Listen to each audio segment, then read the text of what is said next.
नमस्कार दोस्तों, स्वागत है आपको अपने यूट्यूब चैनल एग्रो पाठशाला में।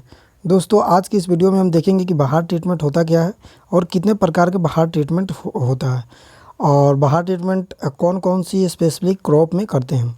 बात की जाए बहार ट्रीटमेंट में, तो बहार ट्रीटमेंट होता क्या है। बहार से आप ये समझेंगे कि बहार का दूसरा नाम होता है फ्लावर, यानी कि फ्लावर का दूसरा नाम क्या है, बहार है। तो यहाँ बहार से हम यही समझेंगे कि जो फ्लावर होता है किसी भी जिस क्रॉप में हम ये ट्रीटमेंट करते हैं, ये ऑपरेशन करते हैं, वहाँ से फ्लावर को रिमूव कर देते हैं, यानी कि फ्रूटिंग को फ्लावर को रेगुलेट करते हैं। किसके लिए? फ्रूट प्रोडक्शन के लिए। और ये हॉर्टिकल्चर फ्रूट्स के लिए ये स्पेशली ये ऑपरेशन किया जाता है। जैसे इन जनरल आप समझेंगे, जैसे मान लो कि ये कोई प्लांट है और ये कोई फ्रूट है। जैसे आप मान लो कि ये गुआवा का फ्रूट है। इसमें क्या है कि तीनों सीजन में, यानी कि गुआवा का जो 3 सीज़न है, वो तीनों सीज़न में फ्लावरिंग आ रहा है। तो हम 2 सीज़न का जो भी फ्लावर होगा उसको रिमूव कर देंगे और तीसरा सीज़न का जो भी फ्लावर होगा उसको छोड़ेंगे और वहाँ से प्रोडक्शन लेंगे। इससे क्या होगा कि हम जब किसी भी कोई भी प्लांट हो, उससे अगर हम हर सीज़न में ही फ्रूट ले लें तो वो उतना फ्रूट प्रोडक्शन और फ्रूट क्वालिटी और फ्रूट को क्वांटिटी नहीं दे पाता है। इसलिए हम क्या करते हैं कि जो फ्रूट फ्लावर है उसका हम रिमूव कर देते हैं और एक ही सीज़न में हम वहाँ से फ्रूट लेते हैं, चूँकि उससे फ्रूट का क्वालिटी और प्रोडक्शन दोनों हमें ज़्यादा मिलता है। इसलिए हम बहार ट्रीटमेंट करते हैं।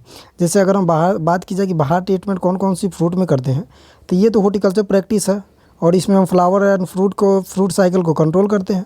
ये जनरली किया जाता है गुआवा में, जो कि मोस्ट इंपॉर्टेंट है। गुआवा में हम बहार ट्रीटमेंट करते हैं। दूसरा किया जाता है पोमोग्रेनेट में और तीसरा होता है सिट्रस के कुछ ग्रुप में। यानी कि बहार ट्रीटमेंट 3 फ्रूट में किया जाता है, गुआवा, पोमोग्रेनेट और सिट्रस के सम ग्रुप्स में।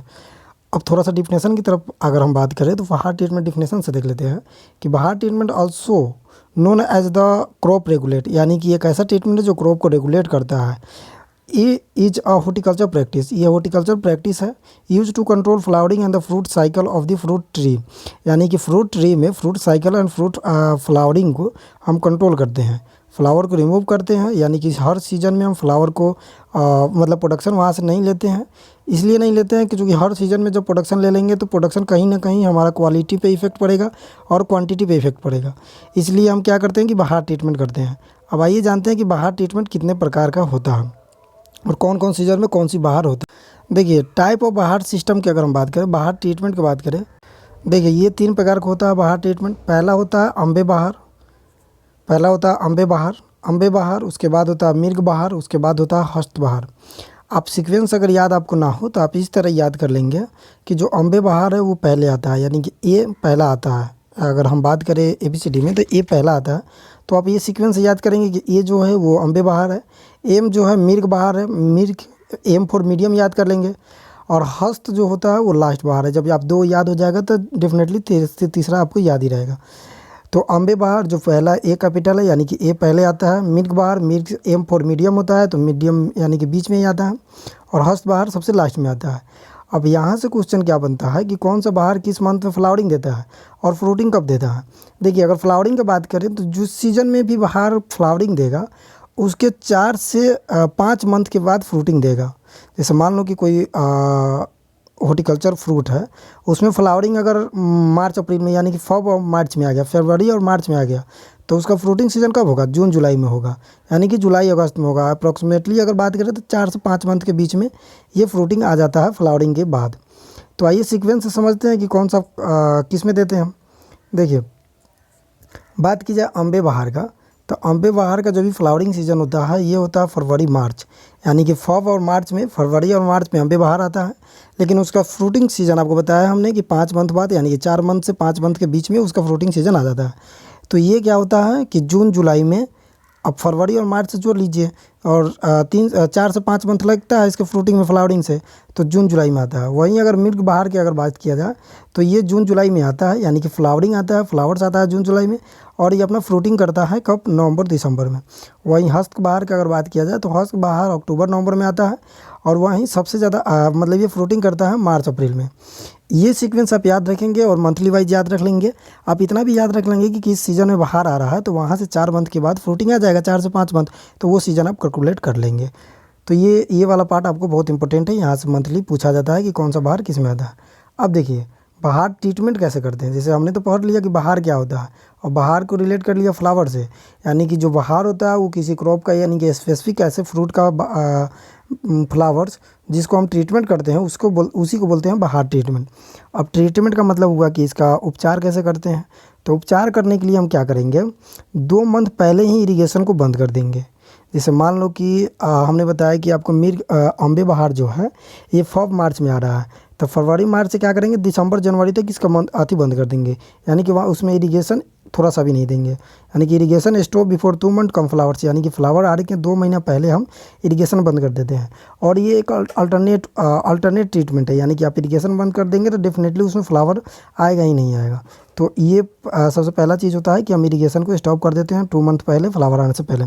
और गुआवा में हम स्पेशली अगर बात करें गुआवा को, तो गुआवा में एक प्रैक्टिस होता है विटरिंग। विटरिंग क्या प्रैक्टिस होता है इसमें, इसको हम आगे समझ लेंगे। आप पहले देखिए कि इलाहाबाद सफ़ेदा गुआवा का वैरायटी है जो उत्तर प्रदेश के और इलाहाबाद रीजन में काफ़ी पॉपुलर वैरायटी है। तो ये अगर इस वैरायटी में अगर आपको बाहर ट्रीटमेंट करना है तो आप क्या करेंगे, 10% यूरिया का छिड़काव कर देंगे, यानी कि स्प्रिंकल कर देंगे, फोलिएज कर देंगे। तो 10% एरिया का छिड़काव कर देने से क्या हो जाएगा कि इलाहाबाद सफ़ेदा का जो वैरायटी है गुआवा का, उसमें बाहर ट्रीटमेंट हो जाता है, यानी कि फ्लावर नहीं आएगा उस सीज़न में जब आप यूरिया को 10% अप्लाई कर दें। उसके बाद L49 का दूसरा नाम सरदार होता है। और सरदार में एक बेंडिंग जो ऑपरेशन होता है ये नहीं किया जाता है, यानी कि no use of the bending operation in the L49 in the सरदार। तो L49 का ऑल्सो दूसरा नाम क्या है, सरदार है। तो सरदार को अगर सरदार के फ्लावर रोकना है, बाहर ट्रीटमेंट करना है, तो 20% यूरिया का आप यूज़ करेंगे। उसके बाद आ जाता है कि इन जनरली गुआवा, मान लो कि कोई वैरायटी नहीं है, सिर्फ गुआवा का प्लांट की अगर हम बात करते हैं तो उसमें हम क्या करेंगे कि नेथलिक एसिटिक एसिड को हम छिड़काव करेंगे, कितना, 200 ppm में। अब ppm को जब आप इतना ppm आप किसी मतलब गुआवा का फ्रूट में आप डालते हैं तो उससे क्या होगा कि बाहर ट्रीटमेंट हो जाएगा, यानी कि फ्लावर आना बंद हो जाएगा। जब फ्लावर आना बंद हो जाएगा तो फ्रूटिंग नहीं होगा, और जब आप फ्रूटिंग नहीं लेते हैं तो अब जिस भी सीज़न का आप फ्रूट लेंगे, जैसे मान लो कि एक साल में 3 सीज़न में फ्लावर आया और तीनों सीज़न में 2 सीज़न आपने स्किप कर दिया, वहाँ यहाँ से फ्लावर नहीं लिया, यानी कि इरिगेशन थोड़ा देर पहले कर दिया, यानी कि बाहर ट्रीटमेंट कर दिया, और एक ही सीज़न से जब आप फ्रूट लेंगे तो उससे क्या होगा कि प्रोडक्शन ज़्यादा होगा, प्रोडक्शन के साथ साथ क्वालिटी भी ज़्यादा होगा, तो क्वालिटी क्वांटिटी दोनों पर काम कर जाएगा। तो ये चीज़ होती है बाहर ट्रीटमेंट का सबसे पहला एडवांटेज। तो ये हमने देखा कि बाहर ट्रीटमेंट करते हैं क्यों और मतलब कैसे कैसे कर सकते हैं। तो वेराइटीज़ के साथ साथ हमने देखा कि इरिगेशन को स्टॉप कर लेंगे 2 मंथ पहले तक, तो हम बाहर ट्रीटमेंट कर लेते हैं। अब विटरिंग की बात करते हैं। विटरिंग क्या होता है, गुआवा में एक मोस्ट इंपॉर्टेंट ऑपरेशन होता है। इसमें क्या करते हैं, जैसे मान लो कि ये गुआवा का प्लांट है, ये गुआवा इस पर फ्रूटिंग हुआ है, तो अगर ये रूट के आसपास यहाँ से एक रिंग फॉर्म में, मतलब एक गोलाकार फॉर्म में हम क्या करते हैं, गड्ढा खन देते हैं। मतलब मान लो कि ये प्लांट है, ये रूट है, रूट से हम क्या करेंगे, एक गोलाकार फॉर्म में इस तरह से गड्ढा कर देंगे। अब गड्ढा कर देंगे तो यहाँ से कोई भी सॉइल मॉइस्चर, सॉइल न्यूट्रिएंट यहाँ से एब्जॉर्ब नहीं होगा उसके रूट से। अब रूट से जब मॉइस्चर और न्यूट्रिएंट एब्जॉर्ब नहीं होगा तो फ्लावरिंग सही से कर नहीं पाएगा, और फ्लावरिंग नहीं करेगा तो वहाँ से फ्रूटिंग नहीं आएगा। तो इससे क्या हो जाएगा कि हमारा बाहर ट्रीटमेंट सही से एप्लीकेशन यानी कि अप्लाई हो जाएगा और बाहर नहीं आ पाएगा, और बाहर ट्रीटमेंट हम यहाँ से कर लेंगे। तो ये गुआवा में सबसे इंपॉर्टेंट प्रैक्टिस किया जाता है विटरिंग। तो ये चीज़ आप याद रखेंगे क्योंकि यहाँ से क्वेश्चन बनने का चांस रहता है। अब एक एक करके देख लेते हैं कि कौन सा बाहर में क्या क्या एडवांटेज है, क्या क्या डिसएडवांटेज है। देखिए, बात की जाए अम्बे बहार का, तो हमने बताया कि इसका फ्रूटिंग कब आ जाता है, फरवरी मार्च में आता है, जून जुलाई में फ्लावरिंग होता है, फ्रूटिंग होता है। तो ये हम फ्रूटिंग का सीज़न देख रहे हैं कि मान लो कि अगर आप अम्बे बहार नहीं किए, जैसे बहुत ऐसे सीज़न होता है जहाँ पे अम्बे बहार यूज़ किया जाता है, बहुत ऐसे रीजन होता है इंडिया में जहाँ पे मिर्ग बहार किया जाता है। तो अगर आप अम्बे बहार लेते हैं तो उसमें कौन कौन सी एडवांटेज और डिसएडवांटेज आएगा ये देख लेते हैं। अम्बे बहार का तो फ्रूटिंग आपको बताया कि अम्बे है तो पहले ए लेटर है तो सबसे पहले आएगा, तो इसका फ्रूटिंग होता है फरवरी मार्च में, फ्लावरिंग होता है, फ्रूटिंग होता है जून जुलाई में। तो जून जुलाई को हम क्या बोलते हैं, अक्सर जून जुलाई को हम मानसून सीजन बोलते हैं, उस समय मानसून आता है। 1 जून को केरला में सबसे पहले मानसून आता है और 7 वें मानसून आता है। आप लोग मानसून से याद आया कि आप लोग कमेंट में बताएंगे कि मानसून कौन सा सीज़न से, कौन सा वर्ड से लिया गया है। देखिए, अब मानसून का अगर हम बात करें तो ये मानसून सीज़न में आता है। तो इसमें क्या होगा, जब मानसून होगा यानी कि बारिश होगा तो ह्यूमिडिटी ज़्यादा होगा। अब ह्यूमिडिटी ज़्यादा होगा तो ह्यूमिडिटी जहाँ भी ज़्यादा होता है उस फ्रूट या उस क्रॉप का क्या होता है कि मोर इंसेक्ट डिजीज लग जाता है, इंसेक्ट ज़्यादा लग जाता है, डिजीज वगैरह ज़्यादा लगता है उस पर्टिकुलर एरिया में। यानी कि जहाँ पे इस सीज़न में, मानसून सीज़न में क्या होता है कि इंसेक्ट और डिजीज ज़्यादा लग जाते हैं। ये देख लिया। तो अब देखिए, अब चौथा होता है फ्रूट क्रैकिंग, यानी कि जब इरिगेशन ज़्यादा होता है, यानी कि इरिगेशन सॉरी वाटर ज़्यादा होता है, ह्यूमिडिटी ज़्यादा होता है मानसून सीजन में, तो फ्रूट क्रैकिंग का प्रॉब्लम आता है। तीसरा लेस टीएसएस, यानी कि टोटल सोलुबल साल्ट जो टीएसएस होता है वो क्वालिटी इसका लेस हो जाता है, क्वांटिटी। उसके बाद कलर सही नहीं रहता है, और मतलब colour are no good, colour जो होता है यानी कि जो फ्रूट का कलर होता है वो सही नहीं होता है। जब कलर सही नहीं होगा तो देखने में अट्रैक्टिव नहीं लगेगा, तो मार्केट वैल्यू आपको नहीं मिलेगा। तो अक्सर अम्बे बहार को हम ज़्यादा यूज नहीं करते हैं, कुछ एक ऐसे इंडिया का पर्टिकुलर सीजन में करते हैं। इसमें मोर प्रोडक्शन होगा। अब ह्यूमिडिटी ज़्यादा है तो प्रोडक्शन ज़्यादा होगा, चूँकि ह्यूमिडिटी ज़्यादा है तो प्लांट न्यूट्रिएंट ज़्यादा एब्जॉर्ब कर पाएगा, क्योंकि सॉइल सोल्यूशन से ज़्यादा प्लांट न्यूट्रिएंट करेगा। तो इसमें क्या होगा कि मोर प्रोडक्शन होगा। अब मान लो कि प्रोडक्शन ज़्यादा होगा, लेकिन ये सब क्वालिटी क्या डिसएडवांटेज है, निगेटिव की तरह सिम्टम दिखा रहा है। तो आपका प्रोडक्शन ज़्यादा ही कर ले, लेकिन मार्केट में जब आप ले जाएंगे उसमें डिजीज रेजिस्टेंट रहेगा, तो आपका फ्रूट ऐसे ही ख़राब हो जाएगा। तो प्रोडक्शन ज़्यादा हो जाने से कोई फ़ायदा नहीं होता है, जबकि जब तक उसका क्वालिटी और क्वांटिटी दोनों और टीएसएस ना हो। तो ये सारी चीज़ें हुई अम्बे बहार के बारे में। अब देखिए मृग बहार, सॉरी दो जगह अम्बे बहार लिखा गया, सॉरी। यहाँ पे आप इसको मृग बहार कर लेंगे, यहाँ पे एडिटर से आप गलत हो गया, यहाँ पे नोट नहीं, यहाँ पे आप मृग बहार कर लेंगे, यानी कि मृग बहार। मृग बहार में क्या होता है, इसको काट लेंगे आप। मृग बहार, मृग बहार आपको बताया कि एम फॉर मीडियम, तो यह मीडियम सीजन में होता है। और ये कब स्टार्ट होता है, तो ये जून जुलाई में स्टार्ट होता है। और ये जब फ्रूटिंग करता है तो ये अक्टूबर नवंबर में ये अपना फ्रूटिंग करना स्टार्ट कर देता है।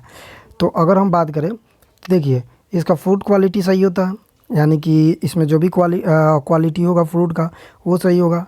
टीएसएस ज़्यादा होता है और गुड कलर होता है। और in the south India use, यानी कि साउथ इंडिया में हम क्या करते हैं, मृग बहार को हम ज़्यादा यूज़ करते हैं। सॉरी साउथ नहीं, आप नॉर्थ इंडिया, आज एडिटर थोड़ा देखिए यहाँ नॉर्थ इंडिया कर लेंगे, थोड़ा सा मिस्टेक हो जाता है, इसके लिए हम सॉरी हैं। देखिए नॉर्थ इंडिया में ज़्यादा यूज होता है मृग बहार। और आपको भी पता है कि नॉर्थ इंडिया में जितने भी फ्रूट होते हैं, यानी कि जितने भी फ्रूट में ये ऑपरेशन किया जाता है, जैसे गुआवा हो गया, पोमोग्रेनेट हो गया, उसके बाद सिट्रस ग्रुप हो गया, तो इसमें मृग बहार करते हैं।